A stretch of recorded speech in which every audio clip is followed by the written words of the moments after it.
and welcome back to another solo episode of Rallen's Rant. This episode will mainly look at the fiasco known as Vale De Lobo and all it has to offer. The ups, the downs, the slick, the clowns, you name it, it'll be covered. So before we get into that, I'd just like to thank everyone who gave any feedback on the last podcast. Some was positive, some was negative, which is exactly what you want to hear. So hopefully it'll provide a better experience for the listener today. And if it doesn't, it's probably time to scratch the solo effort and get the Bullet and Gilso back on to talk about all things schools rugby. But and then also just one last thing to add for anyone who has donated anything to the Patreon account. Thank you very much. I've actually done 2 episodes for this, so 2 different takes, and I'll be uploading both to the Patreon account, while if you're not a patron, you'll be getting 1. So if you want the best of both worlds and you've got 90 cents to spare a month, please log on. It's on my social media accounts, it's on the Rallen's Rant Facebook page, and it's attached with every other podcast. So if you're feeling generous, please, it would mean a hell of a lot to me. So please try and get involved. But yeah, today there's a variety of questions and topics I need to get through. Ryanair, my love for cats, loose stuff regarding pro rugby, my Vale De Lobo experience, my quick fire round, which is mainly based around Vale De Lobo as well. But without further ado, I might as well delve into Ryanair as my first topic of discussion / debate / rant.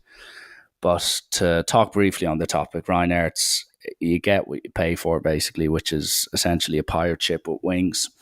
But like recently, I used this 3-4 months ago with regard, I think, what was it doing? Yeah, I was going to Liverpool to watch them have a heroic comeback against Barcelona. But anyway, not to get too bogged down into one of the best nights of my life. There's a new baggage thing, priority and non-priority. So if you bring a bag that's essentially travel size, you still got charged for it. So you have to go into priority and all this sort of bullshit. So I arrive at the airport, rush to the gate, and they're like, oh, by the way, you're non-priority, so you're going to have to pay 20 quid fine for this. And I went, I don't care, take my money. It means nothing to me. It means absolutely nothing to your company. Are you telling me Dennis O'Brien's going to be like, thank Christ we got that 20 quid off that idiot who didn't get the priority book? So I gave him that. The flight was delayed, which I think it's standard at this stage. If you have a Ryanair flight that actually drops you to your destination without a delay, it's probably not a Ryanair flight to begin with. But yeah, the captain did his usual spew of like, oh yeah, by the way, we're really looking forward to the flight today. The great news was we flew really quickly from Faro to here. And I was thinking, what good is that to us? He was like, oh, there was great tailwinds. It only took us about 2 hours and 10 minutes. But however, our flight time to Faro is going to be about 3 hours. And as long as there isn't too much of a delay on the runway, we should be taking off very soon. 09er, you are cleared for takeoff. Roger. Huh? LA departure frequency 123.9er. Roger. Huh? Request vector. Over. What? Flight 209er, clear for vector 324. We have clearance, Clarence. Roger. What's our vector, Victor? Tower radio clearance, over. That's Clarence, over. Over. Roger. Huh? Roger, over. What? That is worthless information to me. So is how many thousand feet we're going to be flying at and how long the flight's really going to be, to be honest. All I want is just to get there in one bloody piece. Please and thanks. But yeah, the flight itself was a fiasco. Riley, a goat of St. Michael's College, a member of the first ever SET winning team, he was on the flight and he was quite rowdy. Him and the lads he was with, they were bringing a severe energy and a bit of physicality to proceedings. And once the safety belt sign went off, they all rushed to the front to use the jacks. And there was a few of them not using the jacks. So I was like, what the hell are they doing at the top of the plane? And soon I figured out why. They went up to the air hostess and was more or less like, give us most of your drink. So they bought loads of drink and went back to the seats. And I was in row 4, so I had a good view of this whole thing. But I probably should have done the same thing because it took 25 minutes for them to get to row 4 with the food, the drink, etc. And by the time they got to me, I was like, give me 5 of those shit Merlots you have, and I want to devour them. And for anyone who isn't a wine connoisseur, Merlot is like the equivalent of someone going, oh, I've got a few cans in the fridge. And you're like, oh, what type? And he's like, oh, Dutch Gold. And if they want to drink Merlot, we're drinking Merlot. No, if anybody orders Merlot, I'm leaving. I am not drinking any fucking Merlot! Okay, relax, Miles. Jesus, no Merlot. So that's how desperate I was. But yeah, got to Faro, took an age, came in hot, as you should be. But I hate flying in general. I hate the pettiness of it all. And like Ryanair, my last word on the thing is, like, they're basically like a long old friend that you've had, a long time friend that you've had, and no one really likes, like, that you kind of like. He's like your last resort for a lunch, or if you're desperate for a night out, he'll be the last person you'll contact. And you only kind of know him because you've known him for so long and you put up with him for that case. So that's what Ryanair are more or less like. You know they're not great, but you just stick with them anyway because it's easy. So yeah, next topic is my apparent love for cats. And before I say anything about the felines, I do love dogs as well. A lot of people just take me for a cat man. I'm both. Well, it depends on what type, obviously, as well. But yeah, I enjoy cats, the energy cats bring, because their independence is to be admired. If you let a dog out your front door and just be like, yeah, come back in 6 hours, he'll probably come back in a fucking bin bag, split in half because a 7 bus ran him over.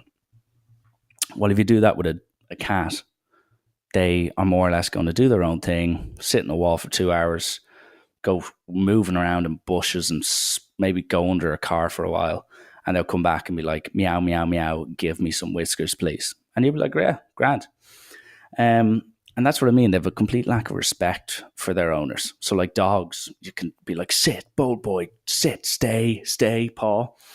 And they're pretty much your bitch. While if you tell a cat to sit, it will hiss at you and probably scrape in the eye and probably blind you. So, you know, that's kind of what I like. And the fact that, like, if you're throwing frisbees or sticks, dogs will retrieve it. While if you do that with a cat, the cat's just going to look at you and be like, you're pathetic. But yeah, I also, like, cats need to be fat and slightly overweight. If you've got a skinny cat, you're wasting my time. Don't even come near me. Don't even try and press me with a skinny cat. Same with a dog. If a dog is skinny, I don't want to see it. I don't want to hear it. I don't want to touch it. But yeah, I'm both. And as I said, I'm both as long as the creatures are quite physical as well. Yeah, moving on quite quickly this week. I got into a lot of tangents last week, but going at a decent pace at the minute. So a few people asked me what was the strangest or the loosest thing I've ever seen or heard regarding pro rugby. And I can't really name names because that wouldn't be fair on the person or the association, but I can disclose that I was in a defence meeting at a professional rugby club. And don't worry, I wasn't actually playing. I was observing. I was going over to learn from the coaches, or going to the place to learn from the coaches. And I was sitting in a defence meeting, and the room is full of internationals, full of highly established pros. And a player comes in and sits beside me, and I'm taking notes. And then I start kind of going, and suddenly I realise, hang on, this guy's smoking. This guy fully stinks of cigarettes. So the meeting itself lasted 5 or 10 minutes, but every, I'd say 20 seconds, I was kind of going just to ensure that he actually was the culprit stinking of cigarettes, and he was. So I went up to another player after the meeting. I went, oh, Mr. Y over there stinks of cigarettes. And he's like, oh, yeah, he does that all the time. And I'm like, but he's about to train now in like 10 minutes. And yeah, he went off and trained and ended up playing and scoring a try, I'm pretty sure, on the weekend. So, like, that's a professional environment and a seasoned international, by the way, who enjoys a few Marble Lights before a defensive meeting and a midweek training session, which is insane. But I can't really say I'm surprised, because that type of stuff, not all the time, but a bit of the time, goes on. There's certain individuals who embrace that whole lifestyle and way of life, so to speak. But yeah, that would be probably the loosest story I've witnessed myself. I've heard a lot of stuff, but some of it I don't know if it's exactly true. Like, I was asked now next to go on to Vale De Lobo, but I feel like I'll get one more topic out of the way before I go on to that, because once I start going on that, all hell's going to break loose. But seeing as a lot of people are going off interrailing at the minute now, I was quite a lot of people were saying, any tips when you're going interrailing, or any loose stories from interrailing? And whenever anyone asks me what's like the craziest thing you've ever had to experience on a holiday, immediately Hostel Ole in Prague comes to mind. And for any of you who never got to witness it, anyone who was older than me probably would have stayed there, but anyone who was younger than me wouldn't have, because it shut down after this fiasco I'm about to describe.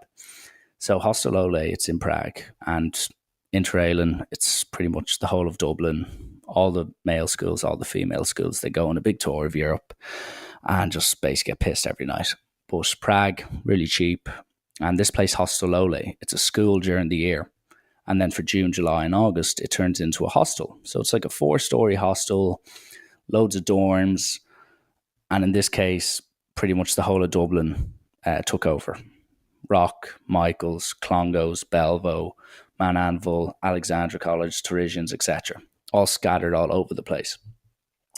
So I think it was like our third night. We were meant to stay there for 5. I'm pretty sure. I could be wrong on that, but it's not too important. And so you'd pre-drink there, and then at about 12 o'clock, you'd go down to Prague to the old town or the main strip, and you'd go to a club and you'd come back at 5 or 6. So I was staying at the very top floor in the very far corner. So at around 5, me and the rest of my crew that I was staying with, we go back to our room and we go to sleep because you're fairly knackered from a long, long day. And at this stage, it was about 5:30, 6, and the majority of people are in bed. There's a few people walking around the corridors having a few drinks, but nothing too major or disruptive. So basically, at around 7 or 8 o'clock, we hear a lot of commotion outside, like a lot of screaming, a lot of like things getting smashed. And I'm like, Jesus Christ, can those people keep it together? Whoever it is. And basically what transpired in the hour or two since I fell asleep with my mates was some guy the year or two above us in Blackrock came back and realised that he'd ran out of funds and he had to book a flight home because he had no money left and he wasn't going to get any money off his parents. So he more or less trashed the place. And when I mean trash the place, I mean smashed windows.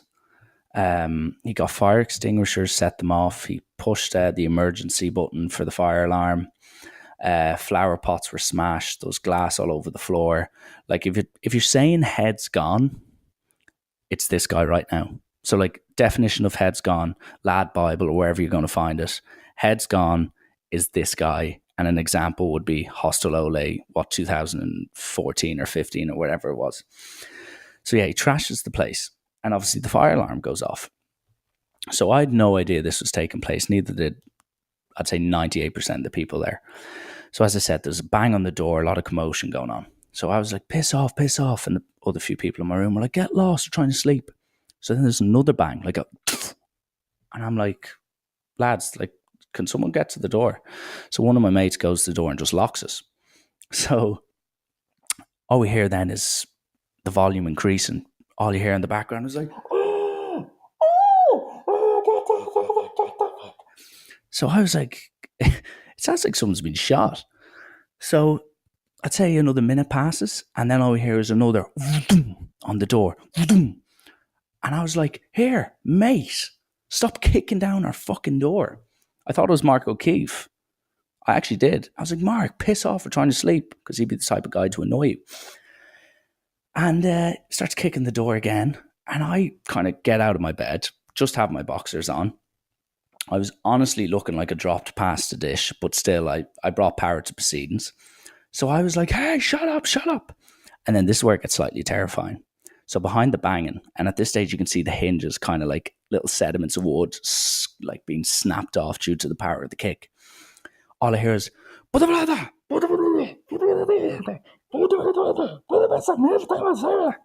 I'm like, okay, that's not fucking English. Either someone's had a few too many G&Ts or else there's a complete foreign species outside that door. And before he can do anything, the door is kicked open. And I'm standing up, by the way. And lo and behold, there's like these police, heavily armed police with massive assault rifles pointing a gun at me, screaming, going, and I grabbed my my sheets from my bed, and I was like, please don't shoot, please, please, please. And the rest of the lads were like covering themselves with the sheet, as if that's going to stop them unleashing bullets into your brain. But anyway, they start screaming at us like, start grabbing shit, chucking it around. So I leg it. I was like, right, get my suitcase, get as much shit as I can, and just get the hell out of here. So as I said, we're on the top floor in the far corner. So when we leave our room in a hurry, when we walk out into the main like hall and go down the stairs, it's Saving Private Ryan open and scene stuff. You've got lads in the nip legging it around. You have girls in bikinis screaming, tears flowing down their cheeks. It's mayhem, and it's quite dusty as well. And people are like, "Don't breathe in the fumes. There's toxic fumes around," as if like it was fucking HBO's debut of fucking Chernobyl. But anyway, people are like, "Get out, get out, get out!" Glass on the floor, people screaming, crying, a lot of commotion. Like similar scenes to Home Alone 1 when the family are trying to get to the flight on time, and it's like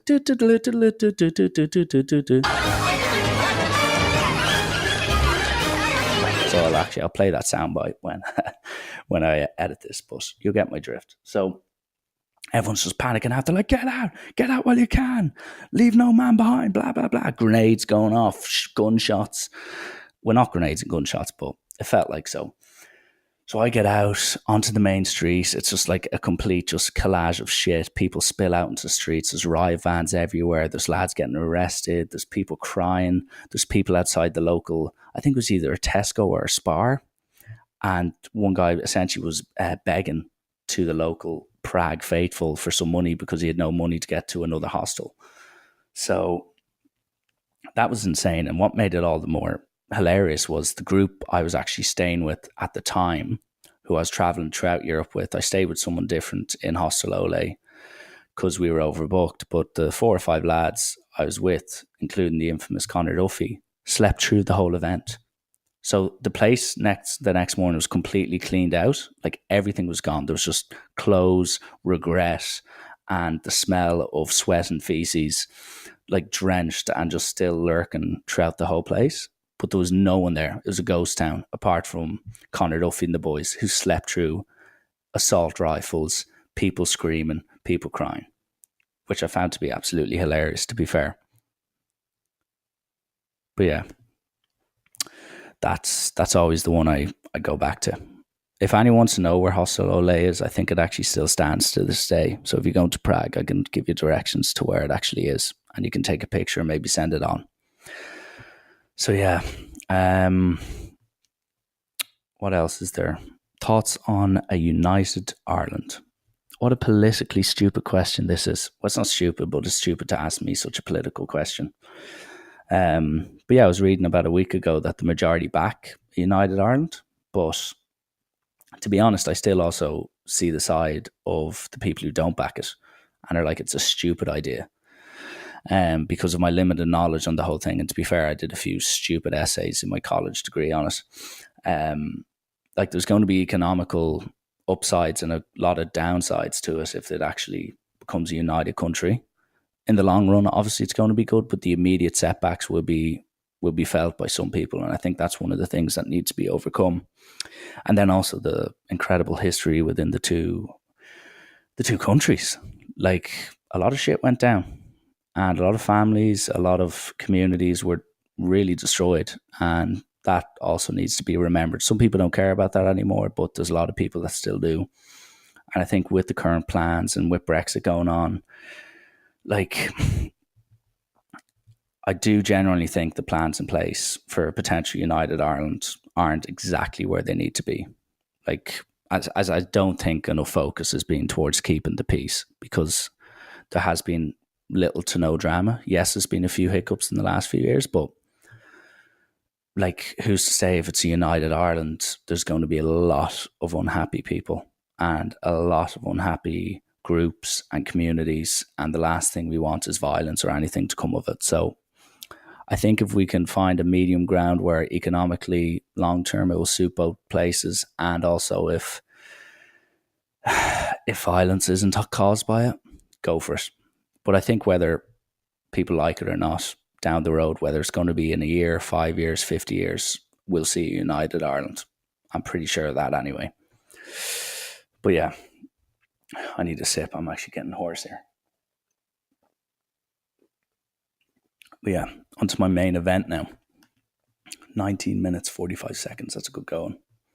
A lot of room now for loose chat. But yeah, the Vale De Lobo experience. How do I start on this? Like, honestly, how does one go from being Vale De Lobo, sum it all up? Like, first and foremost, the only thing I can say is the whole place is a complete circus. Like, some of the stuff you find there, it's honestly, it's like animals in the wild.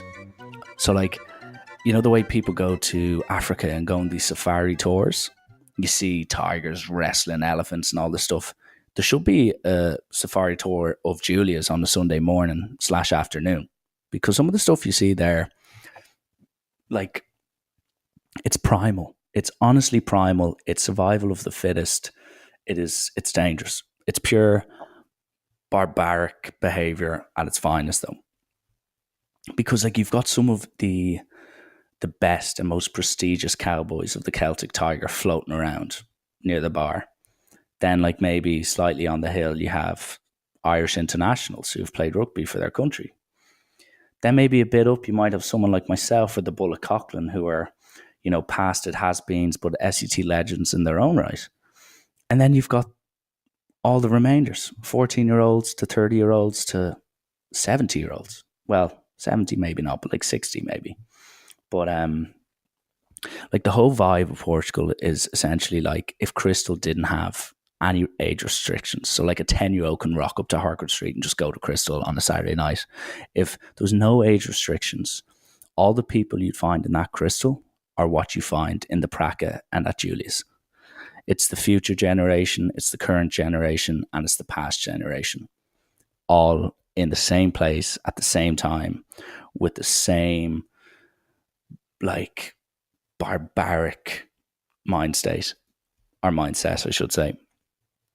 But yeah, to get started on Julia's, like, Julia's itself is keeping with the safari kind of vibe. It's essentially a massive drinking pond for all the animals to gather around and showcase their skill set and their muscles. I knew how this would be settled in the animal world.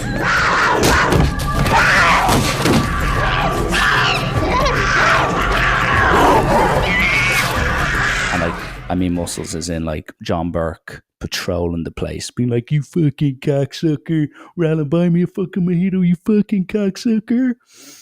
And then, like, you look up to your left and you see the fine dining Craig Cusack having a platter the size of a table of fish, being like, "This is fine. This is the finest bit of salmon off the coast of Portugal. Thank you very much." And then maybe you go deeper down towards the bar and you'll find the likes of a bloody Danny Hogan there talking fluent Bulgarian. Like, I'd never met the guy before, but he came up saying he was a fan of my last podcast, and he proceeded to burn the ear off me with a language I didn't understand, but he comprehensively understood exactly what he was saying and said it with such conviction I had to go along with it. And fair play to him, because it's guys like him that keep Julia's and Vale De Lobo alive. It's their Everest. That is their highlight. That 7-day window, that's when physically and mentally they feel at their peak or at their best. But yeah, I remember my first experience of Julia's this year. So I went in at the top through the restaurant, and it was kind of wild, but I'm an experienced enough guy. I've been going since second year, but I was walking through the restaurant, and the first person I more or less see is Craig Cusack with his top off. And I was like, "Craig, stunning piece." And he turns around and proceeds to tell me a story about his golf round. And he was saying, par 5, hit a great drive, 260 away from the pin, bombed it onto the green, 260 yards, put for an eagle. And I'm like, "Did you get it?" And he was like, "No, missed." And I was like, "How far away for your birdie?" He was like, "About 10 to 12 feet. And I was like, "Oh yeah." "Did you make it?" "Nope. Tap in par, but great par all the same." So I was like, "Oh yeah, fair play to you. But then he kind of half walked away and then turned around again and proceeded to just kind of extend the story. But the thing was, he was quite far away, so he had to scream Like, he actually had to scream, being like, it was only a par 5. You should have seen what I had to do in the next hole. It got a bit loose. And at this stage, he was screaming it. Like, I can't scream or else the microphone will cease to exist. But the entire upstairs of Julius, people, families having their meals, were just staring at this guy screaming about his adventures on the golf course earlier that day. And I burst out laughing, and even the bartenders behind the bar were just kind of looking at him being like, "¿Qué? Obrigado?" So that was my first taste. And then it only took about 10 minutes for my first sighting of John Burke. And I'd say within 4 seconds of speaking to him, he was like, "You fucking cocksucker, when are we doing our interview on the hill?" Berkey, to be honest with you, I'll have you on the podcast at some stage, but I just couldn't have done it on the hill. It would have been far too much too soon, as some people would say. But yeah, like, I'm trying to think of some of the first few stories. And one of the funny stories was a mate of mine that I was staying with. And I'll try keep naming and shaming to a minimum. I'll just leave it as speculation because that's essentially what is done. And on that topic, like, anyone from the age of 16 to 26, 28, it's essentially one massive tabloid being over in Portugal. So, like, the amount of hearsay you get is outrageous. Someone would be like, "Did you see your man Julius earlier? He took out a knife and slit your man's throat." And then you'd be like, "What? Someone's dead?" It was like, "Well, apparently. Pete, like, supposedly someone took his mojito, and next thing you know, there's blood flying everywhere." So it's like the Sun on tour. Everything you hear is 10% fact, 90% complete gargle spoof. But yeah, on the first night, a friend of mine, I was with two of my mates, and unfortunately, Amore and Monty's and one or two of the other places are all closed. So it's really, you go Geckos or you go to the beach bar. And we were in the cheeky pub before. So it's about 2 or 3 o'clock. And I'm thinking, geez, it's quite late. And this is when we arrive after that shambles of a Ryanair flight. And our mate goes, "Sorry, lads, I just need to go to the Jacks." So the Jacks kind of are off to the right at the Praca. So we go, yeah, go on, yeah. So we waited in Monty's. There was the last orders there, so we got a drink. And lo and behold, I was like, "Sorry, we've been here for 45 minutes. Where's our mate?" And turns out he took a byline towards the beach bar. But we didn't know that, so we could only presume. And we had to venture down to the beach bar, which is, it's very dangerous because, like, yeah, it's basically a glorified creche. And lo and behold, we see our mate at the far corner of it. And, like, getting out of the beach bar alive is similar scenes to the film Predator, when Arnold Schwarzenegger's left with your man who's beat up, and he's like, "Get out of here! Get to the chopper! Get out of here!"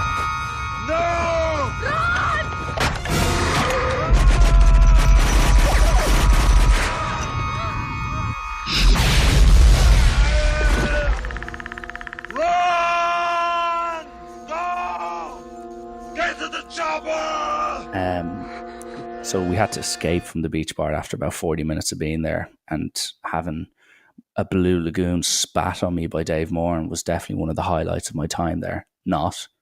Like, imagine that. I was like, "Oh, nice to meet you, man. How are you? I coached you. All well?" And he just goes, spits it all over me. And I'm like, "Key, I cannot wait to smell like a Blue Lagoon for the rest of the night." And I was about as sticky as... I was honestly about as sticky as super glue. It's a shit comparison, but you'll get the point. So yeah, we escaped from there, which was tough, and I've already described what it was like. And then Geckos as well. Geckos, the microwave. And what I love about Geckos is you have to kind of go down the little ramp and go up the ramp for the walk of shame, respectively, when you're done. But yeah, like, you've got a Fiasco on the door who is just a complete cowboy. People slipping him 10 euros to get in the door. And to be fair, I was partial to the type of person who was like, "Oh, I'll just go in for a quick look." And let's just say me and the bullet, we went in just for a look. Quick look, as we said. Just a quick look. Just go in for one. No harm done. And maybe 90 minutes later, when we were completely saturated in sweat and looked like we just ran a half marathon in 34 degrees, we had to call it quits. But what I found so funny is when you actually have to leave Geckos, you have to go up the ramp, and to the right, you've got your man selling quite possibly the most lethal burgers in Portugal. And then you've got like 30 to 50 people just either completely off their knockers or else just being sober sallies and having a chat. So like if someone spots you in that group of people, they start just like screaming at you and going blah, blah, blah. So it's like the paparazzi if you think about it.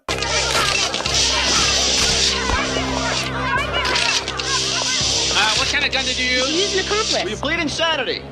Look at him. His clothes are so drab. His face is so flesh-colored and sad. And his feet, they're so small. Say it ain't so, Krusty. My client has no comment at this time. I didn't do it. Making that walk of shame. And let's just say Le Boulette had to leg it. He fully kind of got his shirt over his face to block out the photos being taken, and Usain Bolt, I'd say 5.4 seconds flat, ran up the ramp and straight into an Uber. Efficiency at its finest. But yeah, you hear so many crazy stuff about geckos. So when I left, and the latest rumor coming out is the phantom shitter. And I won't name and shame the apparent culprit, but the story goes that essentially some guy got way too tired and emotional and ended up shitting himself and getting sick on himself in the jacks.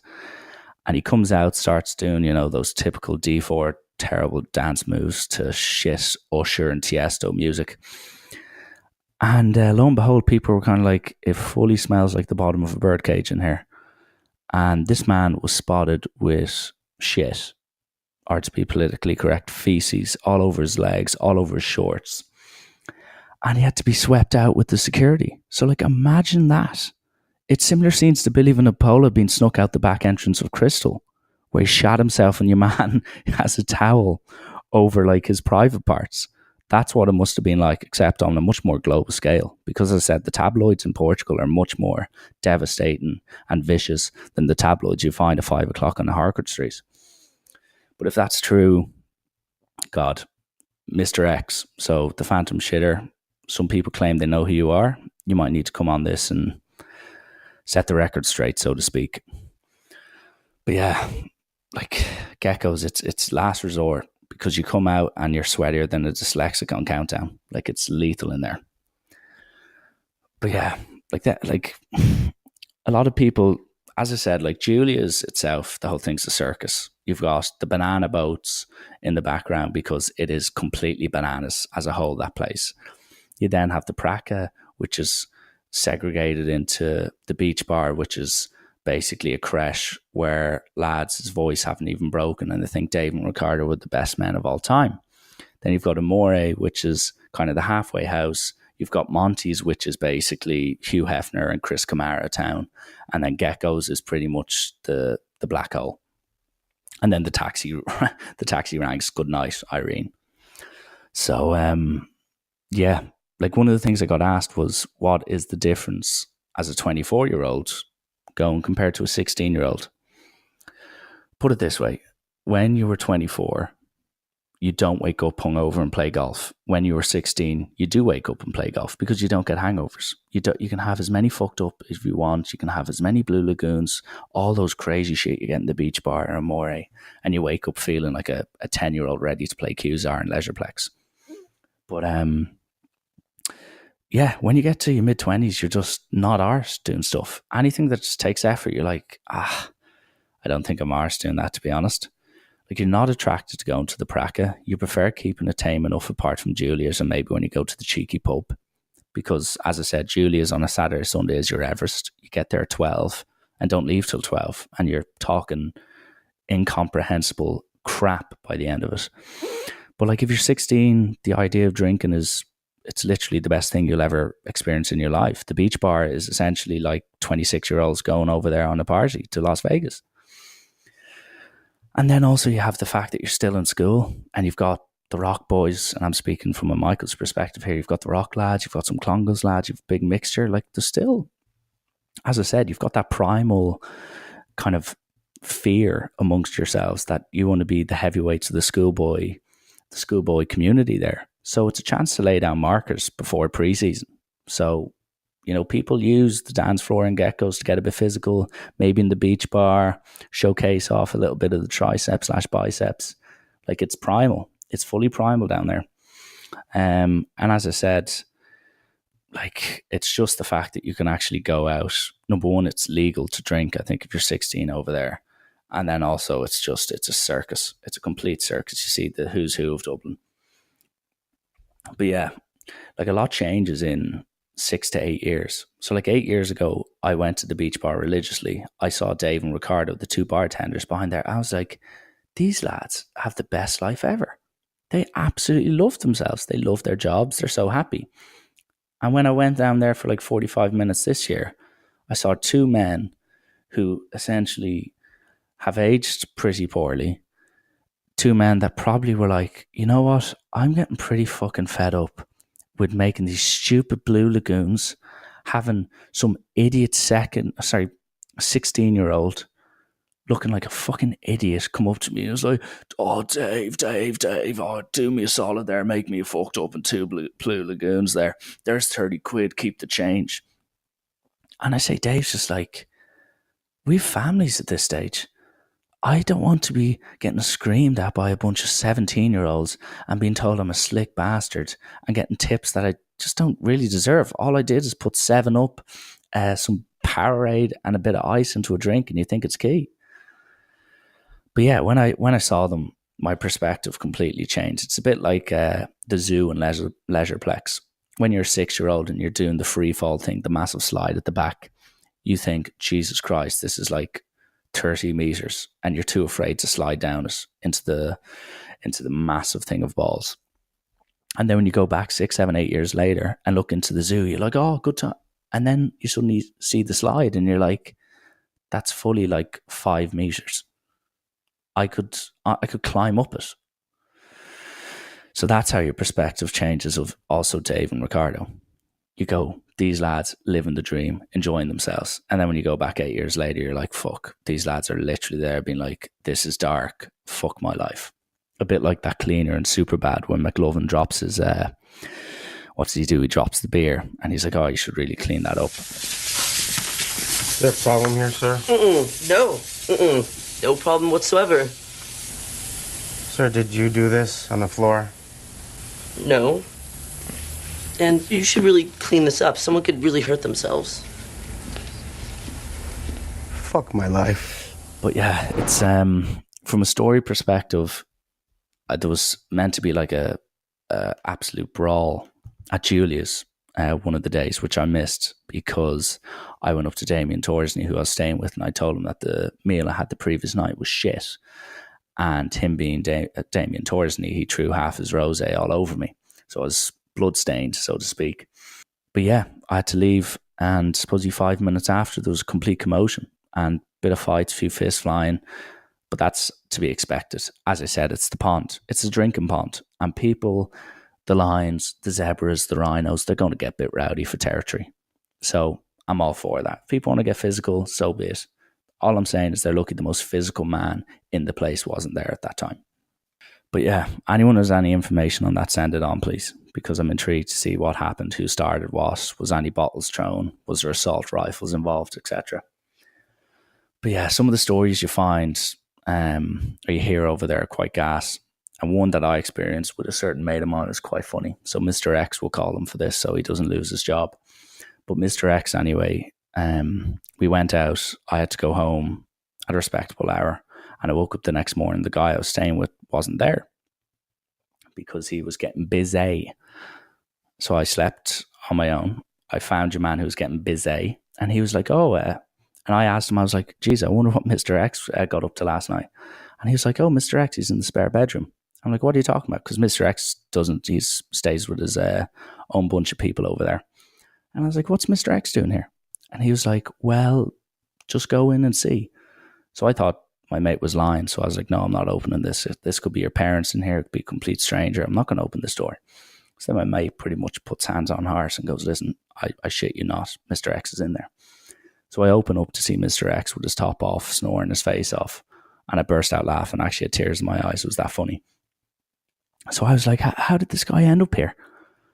And my mate was like, well, apparently my mother, who was on her way to Pilates at 8:30 that morning, 8:30, she was walking down the road and then sees this figure staggering all over the place.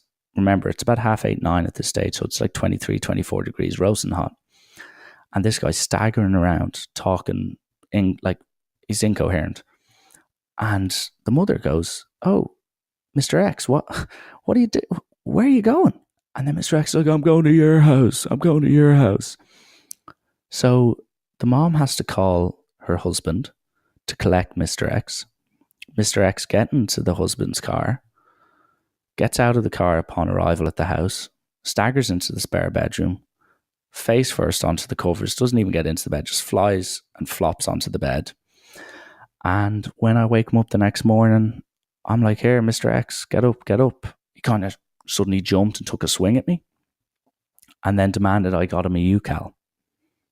And for those of you who don't know what a UCAL is, it's basically a chocolate milk over there.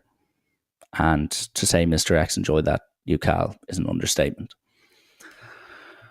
But yeah, it's lawless. It was definitely more manageable than I thought, because I think there's an age bracket when you're like 20, 22, 21, where it's a bit dangerous. Because if you slip a bit too young, you're into, you're talking to a fifth year. Well, I think when you're in your mid-20s, you just stick to that mid-20s group and you have a few stop and chats with the younger crowd that you might know through family or friends or whatever. But I feel like 19, 20, it's a lethal age. It is lethal. It's like a little calf, a little baby elephant getting slightly too far behind the rest of the daddy elephants and mommy elephants. And then let's just say all the hyenas and tigers in the bushes are like, right, game on. And as I said, geckos, there's no lights in geckos, so you don't know what you're dancing with down there. Honestly, when the lights come on in geckos, you could fully end up being dancing to some 75-year-old Hugh Hefner look like. Or else it could be the exact opposite. You could be like looking at some like 4-year-old baby being like, "Mommy, mommy, mommy." So from that point of view, it's absolutely lethal. But yeah, that's more or less my conclusion. There's a few other bits and bobs, but like as I said, it's just a fictional place. It's just Crystal, the future Crystal generations on tour. And I compare it nearly to like GTA San Andreas, because you've got the different ganglands. You've got the Quinta crowd. You've got the Vale De Lobo crowd. You've got the Dunas Doradas crowd. You have the one or two other different sectors, I should say. And it's all just one physical mano-y-mano vibe going down. And it's at all ages. 15, 16-year-olds, it's like, how many junior cups have you won? 18, 19, it's like, have you played for Leinster 20s? Mid-20-year-olds, it's like, where are you working? KPMG or PwC? And you'd be like, actually, I'm doing an intern, don't want to hear about it. And then the parents, it's like, I went to that Michelin star restaurant last night. Where did you go? It's like, I went to the Chicken Shack. Don't want to talk to you. So that's what I like about the whole place, because it will never change. Even through the recession where it got a bit bleak for a year or two, the ashes that remained have now formed or reformed like a Terminator and has risen from the grave. And now the boom is back. But yeah, I suppose on to the quick fire round. And there's a few Vale De Lobo things in this now. So the best Nando's compatriot, James Ryan. Second question, best holiday you've ever had, inter-Ailem by far, is what I'd have to say to that. It's absolutely incredible. You and like 60 of your year and some of your closest mates from other schools and some of the women you've hung out with for several years, traveling all over Europe, getting to see the sights, see great clubs, do crazy stuff. It's incredible. And then an honourable mention would probably be the West Coast. Going from like Vancouver to Seattle to San Fran to Portland, then San Fran, LA, San Diego to Vegas is a pretty incredible holiday, but Inter-Ailem takes the biscuit. Third question, could you do an Instagram live podcast? I could. If people want me to do that, I can do it. But like, I'm not going to do it if it's like 20 people just screaming abuse at me. If I set a time and a date and people actually do it constructively, I'll do it. So if Julia's had a starting pack, so a rugby pack 1 to 8 from this year, who would it be? Great question. So I'll start with the front row. Props. My props would be Craig Cusack, Loosehead. Fine wine. Finest wine. Crouch, bind, sip of that sherry. Fine. Craig Cusack, Loosehead. Myself at hooker. And Nick Torsney, tight head. Like, that's pure power right there. Beef and power and unrelenting energy. And smack talk while you're at it. Second rows this year, I suppose Ross Maloney and John Burke. There you've got a great line-out operator, a guy who can bring experience to it, and then you've got the pure razzmatazz physical nature of John Burke. Be like, you fucking cocksucker, I don't need a fucking bind in this fucking scrum. Back row, Conor Cocoyne. I put him in at 6 because him legging it around with that dodgy Barnett of his is something I'd like to see. He's also a physical man. I wouldn't want to get in his way. 7, I suppose Geordie Murphy. Who else? And then number 8, I'd probably one of the cooks, I'd say. Maybe Tom or Sam. Stick them in. They're good physical specimens with good hair. Good kind of top of the pile of the pack. So yeah, that'd be my pack. Pack leader would have to be Craig Cusack. Stunning piece. Like he'd be talking to the ref like in breaks of play and being like, "Ref, you're on thin ice." So next question: most toxic person on the hill. So a few candidates would have to be. Jesus, there's a lot. Jesus, the more, yeah, wow. The most toxic, I'd say, would be Dave Moran. He was called Mount Moron by my ear because of his spitting out blue lagoons at me, saying stuff he shouldn't have said to people he didn't know. He was way off, which I suppose is understandable, but he was way off, way out of line. He was a volcano ready to erupt at any given moment. Next question. What was it like staying with the Torsneys? Well, it was interesting. I was stuck in a boot by Damien, which was outrageous. I was about to get into a car and he goes, "Get in the fucking boot." And I was like, "I'm not getting in the boot." And he goes, "Get in the fucking boot. There's no room for you." So he shoved me in the back of the boot with a baby carrier and slams the door. And I go, "Damien, can you just drive slowly?" Vroom, vroom, vroom. I thought Vin Diesel was driving the car and I was swinging around in the boot. But yeah, what was it like staying with them? It was a mixture between staying with Gordon Ramsay, who was played by Damien Torsney. Good.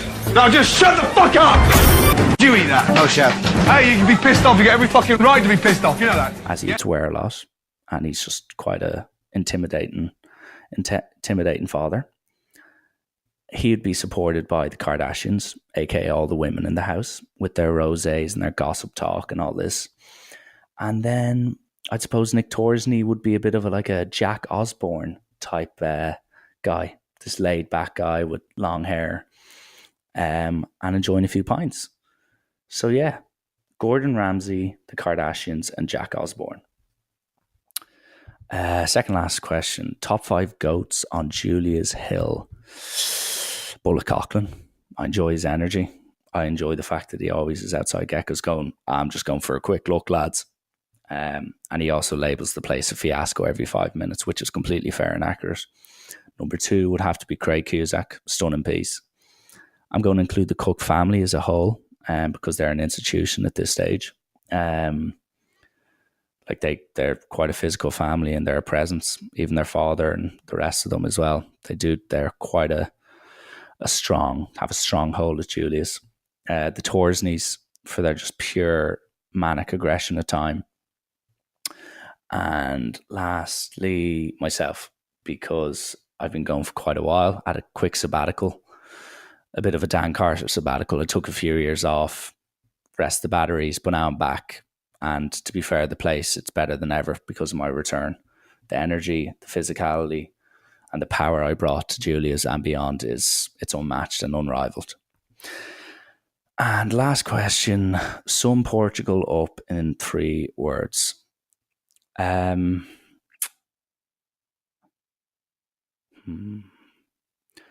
absolute circus.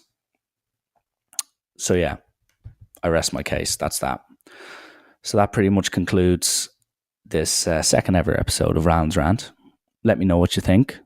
I was thinking maybe down the line, maybe after an EP or something like that, I think it'd be a good idea maybe to get people on or get like a phone in. So say if I was doing this again, I could get people to phone in and tell some of their stories about Vale De Lobo and what they saw. I think that'd be good to get an extra perspective on it, because I've just got a singular, this is a fiasco, this is ridiculous type place. This is AOR. And by the way, AOR is absolutely ridiculous. And that was another question I was asked, but I didn't actually answer it. But now that I got reminded of it, I will. People were asking me, you use a lot of slang. And just some words for people. AOR equals absolutely ridiculous. NASP equals not a serious person. And NUMFUP means not my fucking problem. But yeah, you can use them at will. I don't like talk. Talk used to be good. Talk used to be a touch of class, which was someone that I knew in Dublin from Michael's. He used to be like, that's a touch of class. And now it's just gone too mainstream, and every Alakadu's using it, being like, that's such a talk, mate, such a talk. And it's like, get a grip, mate. Honestly, get an absolute grip. So yeah, that concludes it. As I said, please share, please like, please tell me what was good, please tell me what was bad. And any ideas you have going forward for a solo podcast or a potential guest, let me know. And as I said, if you've got a spare 90 cents to give, please do. It'll be linked below this. It'll be on my Twitter, etc., etc. So thank you for listening, and hopefully I'll see you, well, not see you, but get to talk to you sooner than you think. Bye-bye.